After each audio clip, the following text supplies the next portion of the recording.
Welcome to the Dirty Side of Leadership podcast with Ron and Kristin, where leadership meets entertainment. This podcast features stories with names and certain aspects that have been changed to keep submissions private. Enjoy the show. Welcome to the Dirty Side of Leadership podcast, where leadership meets entertainment. In this episode, we ask the question, are meetings a dirty word? Before we delve in, let's cover the quote of the week. And for those unfamiliar, we rolled this out in 2024. And we want to thank everybody for the ton of meme submissions we've received. We've gotten some great ones. Yeah. So Kathy Meadows Torres, we are sharing yours today.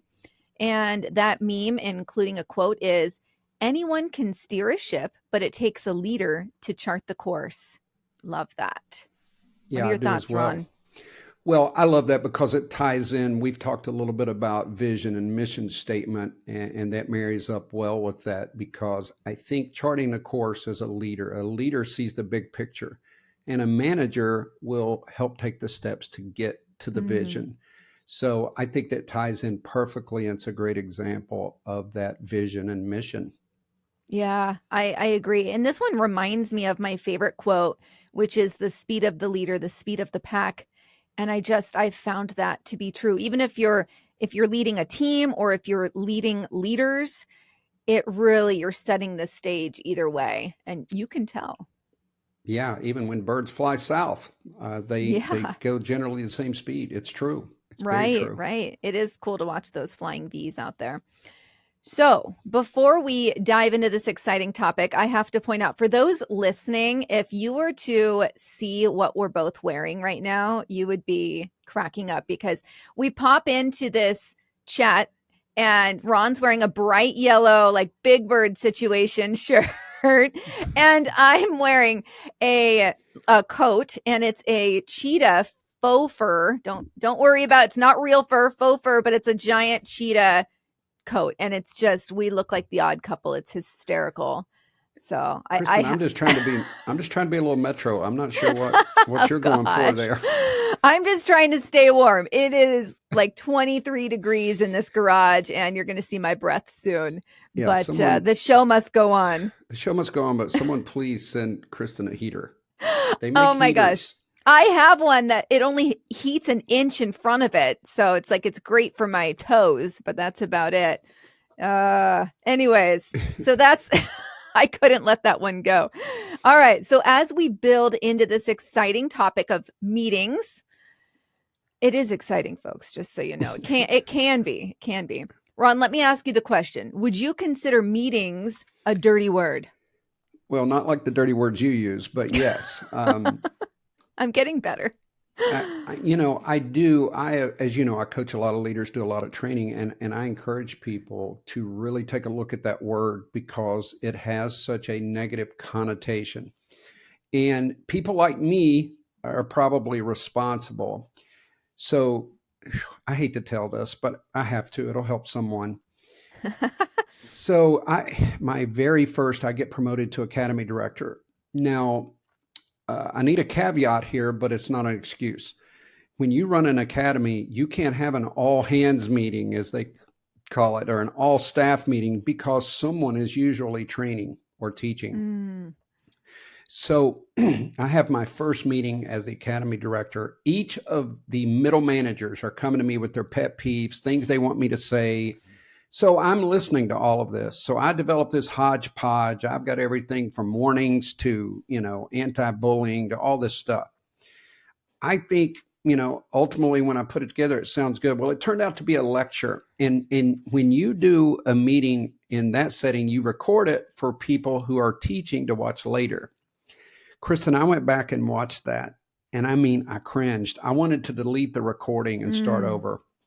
It wasn't good. And I did open myself up. I brought in some trusted colleagues and I got some feedback. And the feedback was not great. I got to be honest. But I did tell them to give me the good, bad, and ugly. And they did. So you need those contrarians, which are people who will be pessimistic, but they care for the agency. They care for you. And so I got the contrarian feedback. I will tell you this. I learned a lot about meetings, just like other things. I did a deep dive. I started studying meetings, what makes good meetings, and I started collaborating with other people. And from then on, as a matter of fact, one of the great things that we did, because we're not going to cover it in this, is I would literally go around the room because everybody at the academy was working on something. So I'd say, starting with you, what are you working on? Tell us about it. And by getting that engagement, if you could see the difference, there's a stark contrast between meeting one and meeting two. And I do think our meetings improved a great deal. So I wanted to throw that out there. Yeah. Again, as Kristin and I've said many times, we're not perfect, but I try to learn. I try to grow and try to Right. improve. And if that's your attitude, I promise you nothing can hold you back. Yeah, I think that's amazing. I mean, just listening, one, asking for feedback, two, implementing the feedback received, and that goes so far with your team. So I think that's amazing what you did there. Yep, that's true. All right, let's delve in here. According to MIT's Sloan Management Review, the average executive, this is going to blow your mind, everyone. The average executive spends 23 hours a week in meetings. Yeah. Now, let's assume there's a 40-hour work week. If I did my math right, Kristin, you may have to check me. That leaves 17 hours to actually work. Mm-hmm. And with the government, and I'm not exaggerating, I probably spent 12 to 15 hours. We had the meetings with DC, but then we had internal meetings, depending on how you define meeting. But I would say between Right. 12 and 15 hours a week. What was your experience in the banking world? Yeah, it's similar. So the higher up you go, the more meetings you have. Yeah. And it's such a shame because you think about if you're chosen to lead these teams, your energy is just being zapped while you're on these calls. I did have some leaders. I know Laura Green she listens and she was really great about this. And she was one of my leaders and she made a point to minimize the amount of emails. She would do one action email that included everything a day. She didn't do more than one email a day, and then minimized team calls down to once a week.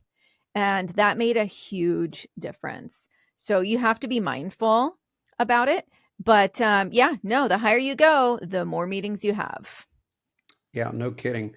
I have a section on meetings in my leadership course that we are going to be reducing the price on that soon. But if you're listening, it's going to blow your mind what happened in a meeting. I'm not going to go into that. I do think I mentioned it once before on the podcast, but and I'm not withholding to get you to purchase the program. It's just kind of, you have to build this one up. Yeah. But there's some crazy things that happen in meetings for sure. Yeah. Oh yeah, definitely. Well, I'll share one. This isn't one that I held. This is a conference call, for instance, that I took part in recently. And so we're on a call and it's slated for an hour. Now, I think we've talked about this before. I know you even specifically are saying, make a call 36 minutes or 47 minutes, right? Like you don't have to have half hour, right? Meetings. So this one, again, slated for an hour. And I would say the material was covered within like 35 minutes. And that's when it should have ended. But this person decided to use that entire hour, even though we had a million other things going on that could have been, those 25 minutes could have been much better spent doing other things. And so it really irritated me because I just felt like, you don't, just because you have it doesn't mean you need to use it, right? And so you have to be considerate of everyone that's on the call. Is what you're saying, is this appropriate timing? Do you really have to use your full hour? And it makes me wonder, for those that do feel this need, I have an hour, I'm going to use an hour. I really question the leadership. So I don't know what your thoughts are on that, but mine aren't positive. No, and Kristin, you and I talked offline, but one of the things I do in training is I encourage leaders to set a 38-minute meeting. Number one, it gets people's attention. They're like, what the heck? 38 minutes.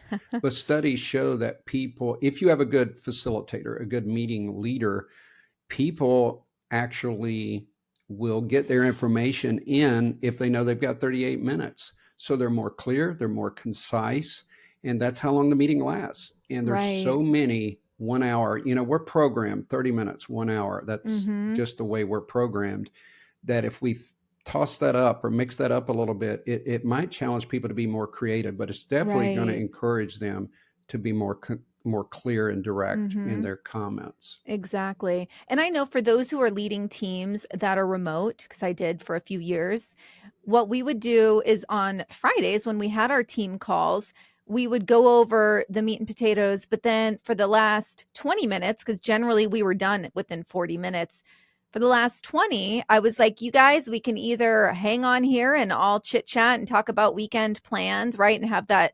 ability to bond with each other, or if you have things to do, drop off, right? And so that was, you had the ability. And so many times, actually, I would say the majority of the time, people wanted to hang on and bond with each other a bit. And that's great, but you had the ability to drop off. So I think that's important to give that option. I'll dive into this. A Harvard, business review study of 182 senior managers found that 71% of respondents said meetings are unproductive and inefficient. 64% said meetings come at the expense of deep thinking, and 62% said that meetings miss opportunities to bring the team closer together. And this other piece here is pretty wild. So Korn Ferry surveyed 1,945 workers and found that 67% say excessive meetings keep them from getting their best work done. Wow. I think it is a dirty word. Houston, we have a problem. I'm convinced it's dirty. I just got off the phone with an executive before this, and I told him what we were going to discuss. Yeah. And it's funny because he had a study, I didn't have time to get this, that says your IQ lowers during the duration, the longer you go into the meeting. In other words, you're not retaining anything anyway. And the average person retains 11 minutes, but somehow 1 hour, 1 hour, 1 hour.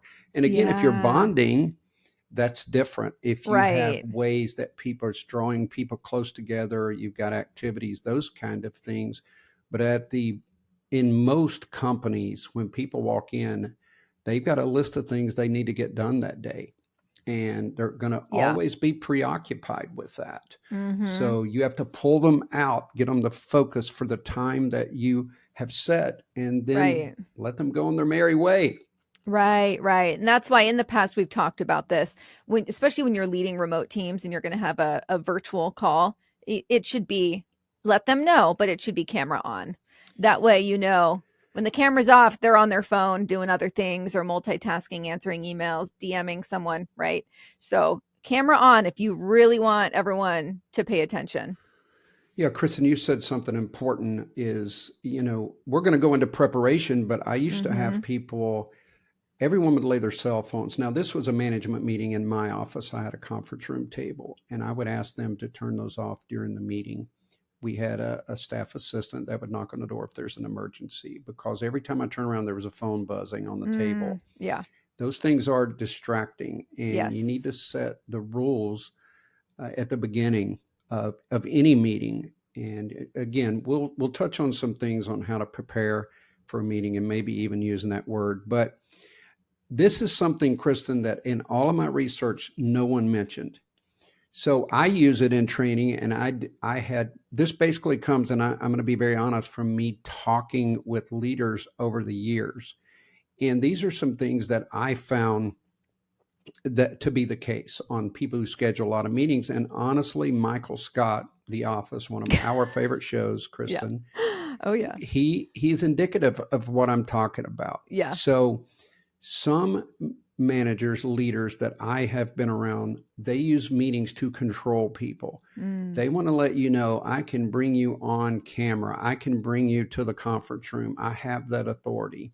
I may not have anything to do, and they justify it by saying, they're going to get to see my face. They're going to get to see the leader. They're going to get to meet together.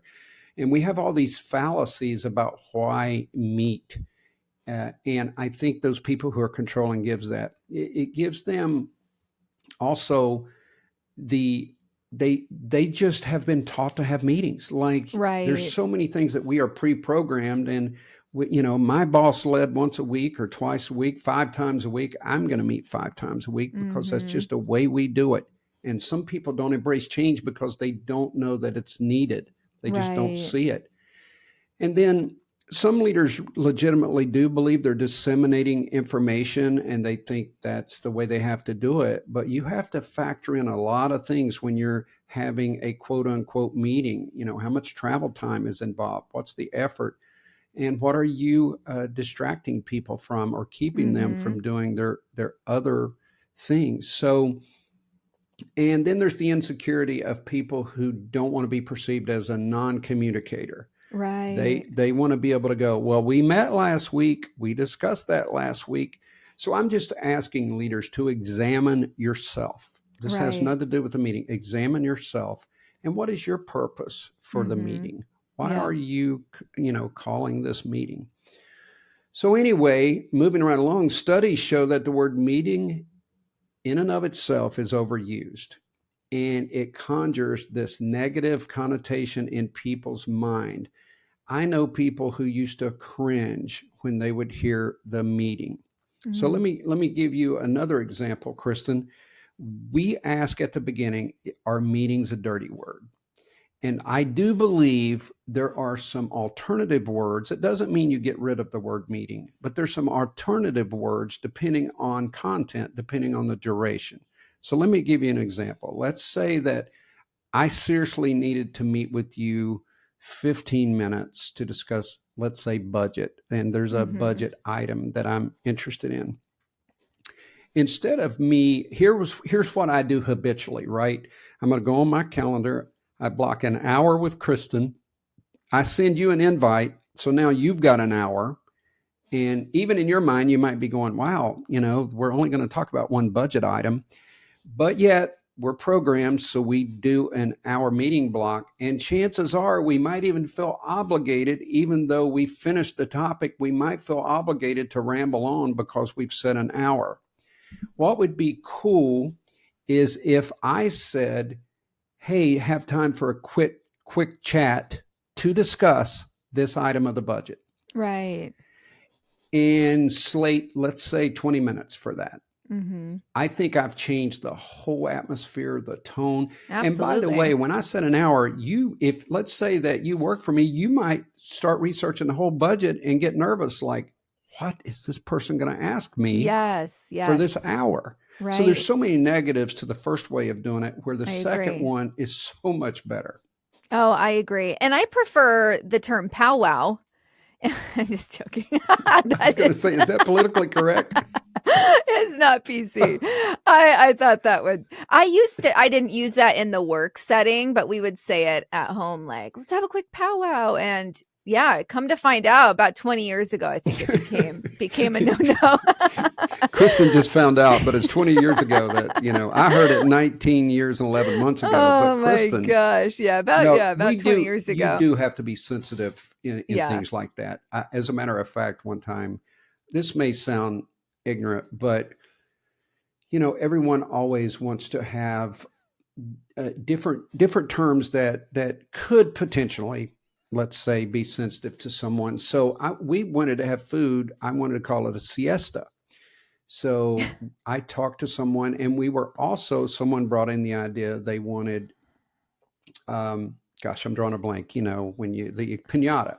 Oh yeah. So I did. I brought in a couple of people of Hispanic origin, and I said, is this offensive in any way? And they said, absolutely not. We would love to do that. So it is Yeah. good to confer. And we did a siesta and we had a pinata, Right. and it was a lot of fun. But good catch or something there, Kristin. I just thought I'd throw it out there. Be a little edgy. That's the entertainment piece, right? Got push the envelope a little bit. Well, if you would have seen Ron's face, that's what's so great about he sat there thinking for a second. My brain was going, did she really just say that? I live for those moments. So I do that stuff to my husband all the time, and I can deadpan it pretty well. So Kristin, you talk while I do my breathing exercises. Oh, goodness gracious. Okay.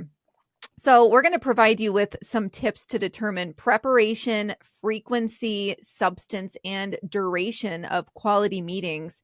And we might explore some different words that you could use. Earlier, Ron mentioned the word meeting, right? Is it a dirty word? Since we know it has a negative connotation, Ron and I put together some alternative titles that you can use, don't use powwow, to replace the word meeting. So here are a few: a group chat, weekly drop by, stand up meeting, strategy session, huddle. Huddle is one of my favorites. Stand up meeting, idea lab. Get fancy there. It's very Northwest. If it's a training, you could use lunch and learn, or if it's early in the morning, a rise and shine. I know it's a stretch, right? But you can use any of these and it will change it up. And to your point, Ron, I do think some people get anxiety over the word meeting, especially if someone's booked it with you and it's like a week away. Like, we're going to have a meeting on Friday and you don't know what it's going to be about. And Exactly. you're going to have anxiety all week long. So we don't want to do that to people. When I got promoted, I had to be careful not to say, come to my office. I think it conjures Yeah. a high school vibe. Uh-huh. And I told this, and I'm going to be very brief because I don't like to be redundant on these podcasts. But when I first got promoted, I texted someone, please give me a call when you're finished. And I got a huge text. They must have taken a break, and it said, is something wrong? What do you need? Oh, So from yeah. then on, I would always put the purpose in there. Right. Can you give me a quick call about, ballistic Yes. vest? Yes. And believe it or not, I remember that was actually the topic. That's how strong that hit me. I Oh, was like, oh my wow. goodness, Yeah. this person's panicking. Yeah. So you do have to look at the rung of the ladder that you're on, and the higher you get, the Right. more responsibility, but also the more influence, and it can be intimidating. I remember the very first time, Chris, and I used to be one of the guys and gals, and I walked in the break room and it went silent. And all of a sudden it hit me. I'm that guy. Yeah. Yeah, I'm totally. the reason for the silence. So I know. the It's only odd at first. hey, the only thing about me though is I don't know if this is good or bad, but I could not let it slip. I said, "Oh, were you guys talking about me because you went silent? There's got to be something to say." And No, I I did like get them it. to loosen up. Yeah, And exactly. I bought them a Twinkie. Just kidding. Oh my God. All right, tip number 1, get ready. Intent and invitation. We've already talked about intent a little bit, but you do need to ask yourself, why are we holding this meeting? Is it because we have a weekly meeting? Is it because someone else did it? Ask yourself that question. Now, the invitation. This is the part that I did listen to a podcast. By the way, there will be some sources in the show notes. And I've learned over the years, but our invitation is important. And so many people don't even think about the invite. So you need to think first the purpose. As we said, you need, of course, the basics. You always need date, time, and place. Don't have people confused as to where the meeting is going to be held, especially if you have an alternate location, like you're going to meet at a coffee shop. Put that in bold. It's okay. You don't want to overbold things, but make sure people know we're not meeting Yeah. in the usual spot. Now, this is a psychological exercise, but make yourself a guest in this meeting instead of the facilitator. If you do that, then as a guest, you're going to think about, what do I expect from this meeting? What do I want from this meeting? What do you think about that concept, Kristin? Have you ever heard that before? I have not, but as you were saying it, I'm like, that makes total sense. You want to put yourself in the shoes of those who are participating. That's exactly right. And, I have a lot of people approach me now about writing a book, and I tell them to develop an avatar because I have people tell me, like, well, I like it this way, or I don't like when people do that. Well, if you're writing a book to the masses, you're not writing the book to yourself. Right. So you gotta develop, like for me, when I wrote my book, I imagined a 20-something-year-old leader or an aspiring leader who needs the basics. They need information that I'd learned over a period of years. And that's why I named my course The Fundamentals of Leadership. If I do another one, it's going to be called a master class in leadership. But Yeah. it really is the fundamentals. So I think that is, really important to make a distinction in. Oh, Now, yeah, absolutely. as you make yourself a guest, then you need to ask these questions. What do I need to know going into this meeting? And is there a problem that needs to be solved? And how do you want to feel about the meeting? Do you want to walk out worn out, exhausted? with a negative attitude, or do you want to be upbeat about it? Mm-hmm. As a guest to your own meeting, do I want to hear my peers' input? Do I want to provide input? So if you could look at it like, imagine you're hosting a luncheon and you're kind of thinking about, how do I want people to feel? Like if you're inviting them over to your house, do you want to have snacks? By the way, snacks are never a bad idea.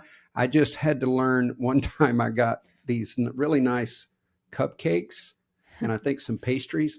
Well, I realized the whole defensive tactics and firearms team are health nuts, Oh, and yeah. they wouldn't touch a donut if you asked Yeah. them to. And we know the police and donuts have a bad rep together.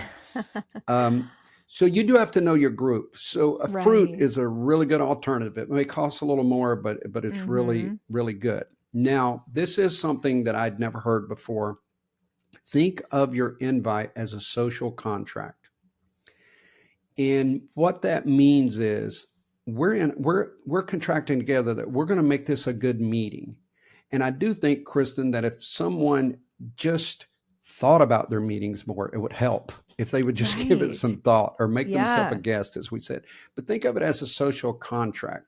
And then also have people submit. And I used to do this a week ahead of time. I would say, please provide items for discussion. Mm. And I would review those because some people would want to discuss something that had nothing to do with 90% of the room. I would call that Right. person and say, hey, let's chat about this offline.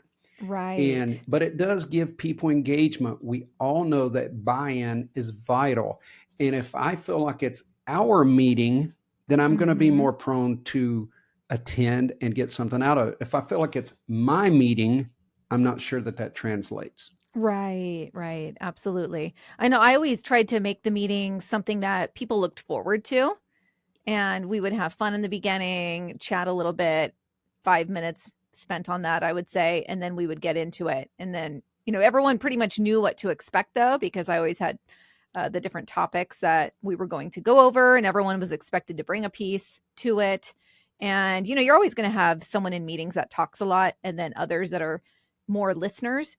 But what I did was I made sure to go around and get everybody's opinions. So that way, the ones that tend to be more quiet still have that voice. And I felt like they had great things to add. You just have to call on them. Yeah, and Chris and I've told the story, but number one, I had to coordinate. You got to have the courage, the gumption to shut someone down in a polite way. But I did have someone that continued to do it that I had to meet in private. And it's really funny, but people who do that really do think they're the smartest one in the room. And when Yeah. I said to a person, "You're coming across as kind of a know-it-all," and this Mm. person literally said, "Well, I do know more about that than the other people in the room." Wow. So then I had to break that down. I know I had to break that down and say, "You realize," and by the way, I have to be honest with you, Chris, and this person was right. They were an expert in this area and they knew it. Yeah. So I had to explain perception, Right. and a message delivered is not always the message received. Right. And once we worked through that, I did compliment them. I said, "You've been honest and you are very smart, but I want you to be received. I want you to be heard."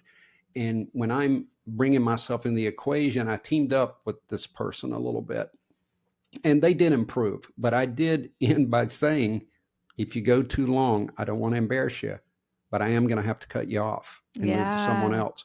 And it was well received. Now I'm going to be honest. This person pouted and didn't say anything next meeting. Oh my gosh. The powders really don't sit well with me. Well, did that shock you though, that this Uh, person gets a private no. meeting and It then was, all of a sudden yeah, they go their silent? ego. Their Yeah, it ego was was all attached bruised. to of an insecurity, an ego, and Exactly. it's funny, but it really was. So I did call on this person, by the way. Uh, I wasn't going to let them sit there and be silent and think I'm not Yeah. going to notice that. But that's the personality type that many managers have to deal with, and you can't let these people manipulate, intimidate, and you can't let Right. them lead. You can't let them sit silent, and you just Yeah. gotta. That's just part of life of good managers. You get Yeah. what you need from people and what's going to benefit the group. Yeah. Um, Here's just a couple other quick things, and you've mentioned this several times: icebreakers, and I think you did stand-up comedy, which at some point I'd love to have us do that on the episode. Let you do a little stand-up routine. I'm rusty. Oh gosh. I will never forget that. So as a matter of fact, we do shared notes. If you're listening, and she put, I did stand up, and I almost had to clear my eyes. I'm like, am I reading that right? Or did she Oh stand my up and lecture? gosh. But oh no, not Kristin. She did stand up. So Yeah. there's your second career. Maybe Oh we my can help you. goodness. Icebreakers are great, but let me tell you what happens. This is never discussed. The one naysayer, the negative person, the gloom and doom person, Uh-huh. they're not going to like the icebreaker. They're going to think it's a stupid waste of time. Never knee jerk for these people. Don't manage personalities, manage people. I've said that before. Right. I did an icebreaker that was a lot of fun, but I've got the cool macho guys. They carry firearms, and they don't like so I just told one.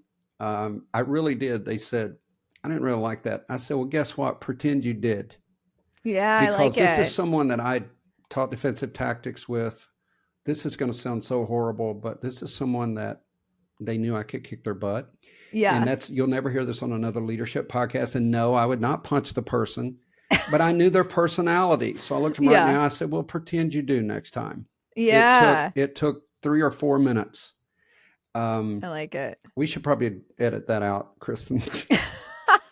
Well, it's funny. It made me think about, I've had that before too, on a team where they weren't into it. And I'd say, I don't know what to tell you. That's about it. And we just move right along. I say you have a powwow and punch them in the face. A powwow. Oh, you're really going to want to edit that one now. Ron's on one. There's a few leaders who are going, yes, not the powwow part, the punching in the face part. Goodness gracious. Anyway, icebreakers can be good. And Yeah. like I said, don't be surprised if someone doesn't like it. The other thing in your meeting prep is you certainly want an agenda, some topics to be discussed. Now, it's okay to have open discussion. Right. But a lot of time, a block of time for that, because that's when those talkers may try to bring up just anything. They also may try to sabotage you. I had one of my employees that bought into this large group. We were on the campus of the Federal Law Enforcement Training Center. I'm going to make this very brief. But what happened is you've got professional instructors, you've got people who carry guns. They feel like they're the professional athletes of the world. And really they are. They're more experienced. They draw a gun 1,000 times where someone else may draw one time because of their training. But on the campus, they only allowed security to carry the guns. So if I was carrying a gun, I would have to lock it before I enter the gate. Now, this was controversial, but think about this, Kristin. There have been friendly fire situations. There have been people from within who get disgruntled. Imagine if we did have someone snap, you don't know who the bad guy is. Right. So they did it. And also you've got all these different agencies who might train a little differently. So if everybody's pulling weapons out on a Federal Law Enforcement Training Center campus, it's going to be bad. So I lean toward the security, because even though I didn't feel they were nearly as good as us, I felt like they could have an organized plan, communication, things like that. What happened is these instructors are pissed. So they start having these meetings. So believe it or not, they slate one of my employees. And by the way, there's different agencies represented. So one of my employees, the director, comes, who I knew well and I'm in good standing with. She's up front. She takes questions. One of my employees raised his hand and says, you have professional athletes. Said, as far as carrying guns, said it feels like you've got professional athletes, yet you're using a little league team to carry the weapons and protect the campus. Yeah. It was a great metaphor. Yay. I called this person in the office. I was very frustrated. Number one, this person blindsided the director. Number two, I know there are some people listening who will think, well, that's that person's right. No, that person was speaking on behalf of the agency and did not clear that with me. Yeah. So there is a time when the chain of command, the hierarchy is important. And that was one of those times. Yeah. So you may get blindsided, but either if you've got an answer to the question, or just let someone know, we will discuss this privately. And I had to do that Right. once because Right. people will try to do that. I went too long on that, but I hope that story helps someone. I think it makes perfect sense. And I've talked about chain of command. It's very important that we follow. Unless someone's doing something unethical, then obviously you need to break Right. chain Right. of command and report it. But it serves a purpose. Yeah. And lastly, Kristin, this is a kind of a big word concept, but you want to build a psychological connection with the Mm, people in the meeting. And I think we forget that. We just disseminate information, we spew out jargon, company jargon, and then we just let people go. But there needs to be a psychological connection. In other yeah. words, why? Yeah. This is What's in it our for them? project. Why are we doing this? Exactly. Internal and Mm-hmm. external stakeholders. Why are we Yes. doing this? And it will help people build a psychological connection with Right. whatever is on the agenda. Right. Right. It's not just because I told you so. Right. Exactly. And I parent that way too. I don't just bark orders.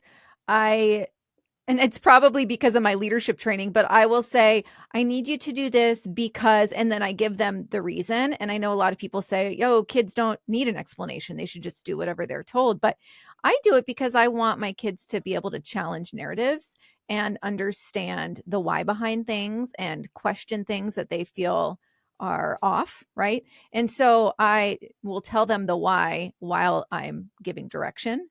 And I've seen that go really far with just they're very inquisitive. And I love that. Kristin, would you agree with me? I love that too, but wouldn't you say there's an a maturity appropriate level where you start doing that or not? I would say, I'm trying to think, I didn't think that through when I started parenting that way. It was just kind of how I did it. I would say, like, with my kids, about 3 years old is when I started giving the why.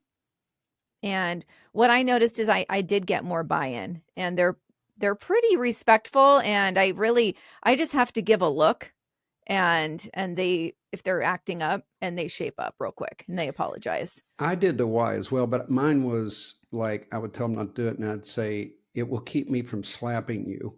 That's the why. Oh I've made God. myself look so terrible in this episode. Very I'm aggressive. kidding. I'm kidding. Oh I have two goodness wonderful gracious. daughters, and Yes. And they're very well behaved I, and I, wonderful women. yes, and my youngest is taking me to dinner tonight, Aw, Kristin. that says It's a something. little late birthday celebration, but Love it. yes, we're Yes. going to dinner tonight. I love that. All right. Okay. Next one here. So number 2, too long. Segment 1 might have been too long. I don't know. I was going to say, are you talking to me or is this part of the podcast? I'm going to Oh speed up. I gosh. promise, Chris. I'm No, going to shut you're up. fine. You're fine. No, don't. Take us Don't. away here. Ron's pouting.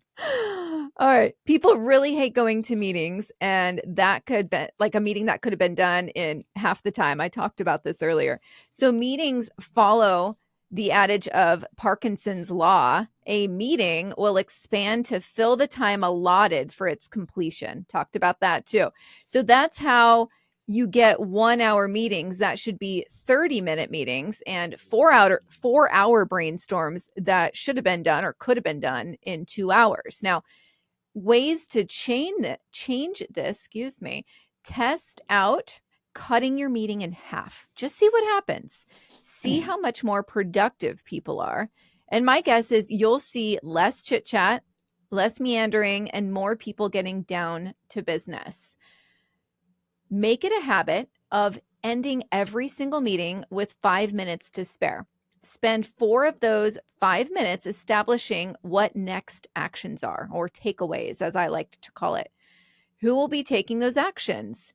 When those actions will be completed? And when the group will follow up to hold people accountable for those actions. If you don't have any actions, then you may have just discovered a meeting that didn't need to be held. Or better yet, an email that should have been sent instead. Then end the meeting 1 minute early. No one is going to complain. I almost guarantee you on that. Yeah, I guarantee that as well. I'd never one time had that complaint in my Yeah. leadership career. Hey, No. we ended the meeting early. Why? Yeah, exactly. Unless someone really didn't want to work. They just Yeah. wanted to sit there. Number three is coordinating the meeting. And because we have covered so much, not to rush, but I'm saying we covered a lot of this content. It was interlaced as we've been progressing. So I want to throw just a couple of things that's not discussed. We've already talked about handling the uh, Sir talks a lot or Mrs. talks a lot, whatever you want to call it. You Mm-hmm. handle that person. But the biggest thing in coordinating the meeting, we've already said involve everyone. But one of the things we don't do is make sure people understand. So Mm-hmm. you can literally say, what's your take on what we discussed? Help me come up with a takeaway. Now, I took meeting notes, not minutes, and I'm going to tell you why. There are some legal aspects where minutes used to mean, when that word was developed, it meant every single thing said and quoted. So if Mm. you're in leadership, at some point that could be used against you. It's rare now, but it certainly was a time. But I always called it meeting notes. Mm. And you want to disseminate those to, I used to disseminate those to my middle managers first to say, am I missing anything? Mm-hmm. Because, you may have heard something wrong. And then I would get it back before I disseminate. But ask in the meeting, if you are making some decisions that impact the agency or impact the individuals, make sure everyone's on the same page before you leave. Mm-hmm. If you have takeaways, you want to establish some time frames, and you'll get into a little bit of that. But a meeting should think about this. Think of that luncheon, that dinner party. You want everybody to be involved. You want them engaged. You want it interesting. You want to have people leave the meeting feeling good about it. Right, So right. anyway, Yeah, no, I like that. I was thinking about something. I used to, when you have that person that talks a lot, I used to just go, all right, I'm going to cut you off. And it's funny. And it went over fine. I don't know if it's because I had a smile on my face when I would say it, but I do that now with the seventh graders that I'm teaching. And it's funny how everyone just kind of, okay, they snap right back in, and no hard feelings thus far. this didn't happen to me, but I coached someone that this was happening to. They tried everything that I've said. Now, I wasn't in the room. I don't know how effective they were, but they said they tried everything. So I said, then you got to put 3 minutes, 5 minutes on every single response for a while until Mm-hmm. you get a new pattern going in your meetings. The person did that, and they said it went a lot better because it gave them a reason to cut this person off. Now, I'm going to be honest with Right. you. I don't think they were assertive enough in Yeah. dealing with that person, but putting a time frame, if you have to go that far, then do Right. it. Especially if you've got a large group, got to keep it Right. moving. You But do. but you set the tone. What was that quote you said? The speed of the pack. Yeah. Speed of the leader, speed of the pack. Yeah. If you ramble all the time, don't be shocked when everyone else does. Exactly. That's so true. I wanted to share. So I've had a show. I'm on a pause right now, but I've had a show for over 2 years. And when I have guests on, I have to control that conversation. It's a 27-minute interview. And when you have big personalities who have achieved a lot, they want to talk about it. And that's great. But you, as the show host, or you as the leader, you have to control it. And it can be very awkward in the beginning. I would let guests ramble on for way too long. And my producer would say, you need to be in control of your guests. No more than 3 minutes should they be talking on their own without you interjecting.